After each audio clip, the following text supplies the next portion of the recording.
मारवाड़ी में डे आप देख रहे हैं। आज है 23 अगस्त 2023 बुधवार का दिन और हिंदू तिथि के अनुसार सावन माह की सप्तमी तिथि है। नजर डालेंगे आज की बड़ी खबरों पर। शुरुआत करेंगे बेहद बड़ी खबर के साथ। वैसे आपको बता दूं, आज का दिन पूरे भारत के लिए बहुत बड़ा दिन है। खासकर इंडियन स्पेस रिसर्च ऑर्गेनाइजेशन के लिए भारत का मून मिशन आज बहुत खास स्टेज पर पहुंचेगा।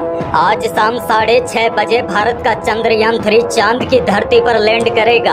भारत का चंद्रयान 3 मिशन सक्सेसफुल होता है तो भारत चंद्रमा के साउथ पोल पर उतरने वाला पहला देश बन जाएगा। हालांकि अगर कोई फैक्टर तय पैमाने पर नहीं रहा तो लैंडिंग 27 अगस्त को कराई जा सकती है। बड़ी खबर आपको यह भी दे दूं, इस मिशन की सफलता के लिए देश के अलग अलग राज्यों में यज्ञ और हवन कराए जा रहे हैं। दरअसल आपको बता दूं, अभी पूरी दुनिया की चंद्रयान 3 पर नजरें टिकी हुई है। बहरहाल आगे बढ़ते हैं। राजस्थान से बड़ी खबर। प्रदेश में जारी चुनावी हलचलों के बीच गहलोत सरकार की राजस्थान मिशन 2030 अभियान की शुरुआत हो गई है। मुख्यमंत्री गहलोत की मौजूदगी में जयपुर के बिड़ला सभागार में हुए एक राज्य स्तरीय समारोह में अभियान का विधिवत आगाज हुआ। यह अभियान 30 सितंबर तक चलेगा। इस अभियान में सरकार विभिन्न वर्गों से संवाद करके प्रदेश की अगले 7 साल की प्रगति पर एक विजन डॉक्यूमेंट तैयार करेगी और फिर उसी के आधार पर योजनाओं और कार्यक्रम बनाए जाएंगे। वहीं सीएम गहलोत ने केंद्र सरकार और बीजेपी पर निशाना साधते हुए कहा है कि केंद्र सरकार ने ईस्टर्न राजस्थान कैनाल प्रोजेक्ट को राष्ट्रीय परियोजना घोषित नहीं करने की जिद पकड़ रखी है। सीएम गहलोत ने कहा कि हमारी भी जिद है, अगर केंद्र नहीं करेगा तो हम ईआरसीपी को पूरा करके दिखाएंगे। बहरहाल आगे बढ़ते हैं। राजस्थान से एक और बड़ी खबर। मध्य प्रदेश और छत्तीसगढ़ की तरह भाजपा राजस्थान में भी कांग्रेस से पहले अपने उम्मीदवार घोषित करने की तैयारी में है। भाजपा 200 में से 90 या फिर 100 सीटों पर उम्मीदवार घोषित कर सकती है। सूत्रों के अनुसार इन सीटों पर घोषणा 2-3 चरणों में की जाएगी। पहले चरण में 20, उसके बाद 40। इस प्रकार भाजपा कांग्रेस से पहले टिकट घोषित करने का जो फॉर्मूला कर्नाटक में अपनाया था, वही फॉर्मूला अब राजस्थान में अपना सकती है। आगे बढ़ते हैं। राजस्थान के लोगों के लिए एक और बड़ी खबर है। जयपुर शहर में होने वाले धरना प्रदर्शन व रैलियों में अब आमजन को होने वाली परेशानी से निजात मिल सकेगी। दरअसल हाईकोर्ट के निर्देश के बाद सरकार की ओर से जयपुर पुलिस कमिश्नरेट ने इसको लेकर नई गाइडलाइन जारी की है। गाइडलाइन के अनुसार अब जयपुर शहर में दिन में केवल 4 घंटे ही धरना प्रदर्शन व रैली निकालने की इजाजत होगी। सुबह 9 बजे से 12 बजे तक और शाम 4 बजे से 8 बजे तक।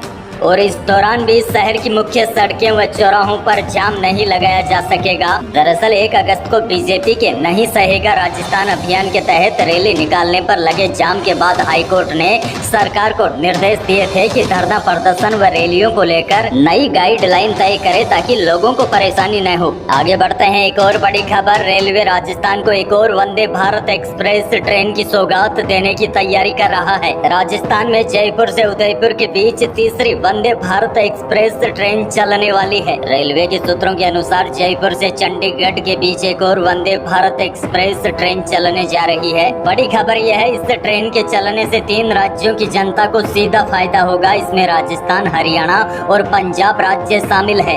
उम्मीद की जा रही है कि विधानसभा चुनाव 2023 से पहले ही राजस्थान की चौथी वंदे भारत एक्सप्रेस ट्रेन का लोकार्पण पीएम नरेंद्र मोदी कर देंगे।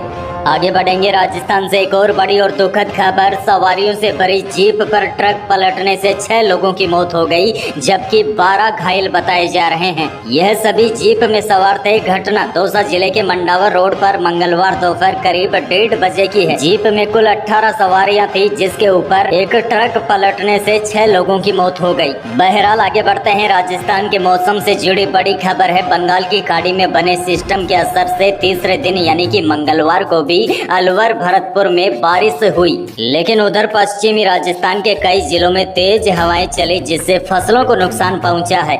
और बड़ी खबर यह है, मौसम विभाग की ये जो नई अपडेट आई है वह भी किसानों के लिए चिंताजनक है। दरअसल बंगाल की खाड़ी में जो सिस्टम बना था उसका असर आज खत्म हो जाएगा। आपने देखा होगा पिछले 2-3 दिनों में जो हल्की फुल्की बारिश हुई थी वह इसी सिस्टम की वजह से हो रही थी। हालांकि इस सिस्टम ने राजस्थान के कुछ किसानों को तो खुश कर दिया, लेकिन पश्चिमी राजस्थान के कई क्षेत्र ऐसे थे जिनको यह सिस्टम नहीं भिगो पाया और चिंताजनक खबर यह है इस मौसमी सिस्टम का असर आज पूरी तरीके से खत्म हो जाएगा। मौसम विभाग ने कहा है कि अगले 7 दिन अब राजस्थान के अधिकांश भागों में मौसम शुष्क रहने के ही आसार है। हालांकि हो सकता है दोपहर के बाद बादल बन जाए, कुछ जगह हल्की बूंदाबांदी हो जाए, लेकिन विशेष बारिश की चेतावनी अब बिल्कुल नहीं है। आगे बढ़ते हैं, बेरोजगारों के लिए भी बड़ी खबर है। राजस्थान के बेरोजगारों के लिए अच्छी खबर है। सरकार ने शांति और अहिंसा विभाग में 50,000 पदों पर भर्तियां निकाली है, जिसके तहत प्रदेश के सभी शहरों और ग्रामीण इलाकों में महात्मा गांधी सेवा प्रेरक की भर्ती की जाएगी, जिसके लिए 50 साल तक की उम्र के उम्मीदवार राजस्थान सरकार की शांति एवं अहिंसा विभाग की ऑफिशियल वेबसाइट जो स्क्रीन पर आपको दिखाई दे रही है, यहाँ जाकर आप ऑनलाइन अप्लाई कर सकते हैं और इस भर्ती के बारे में और भी बहुत कुछ जान सकते हैं। देश की एक और बड़ी खबर, हरियाणवी सिंगर राजू पंजाबी का मंगलवार रात 33 साल की उम्र में निधन हो गया। वह पिछले 10 दिनों से हिसार के एक निजी अस्पताल में दाखिल थे। उन्हें काला पी लिया था। देसी देसी ना बोलिया कर जैसे हिट गाने देने वाले हरियाणवी सिंगर राजू पंजाबी का निधन हो गया है। उनका अंतिम संस्कार राजस्थान के हनुमान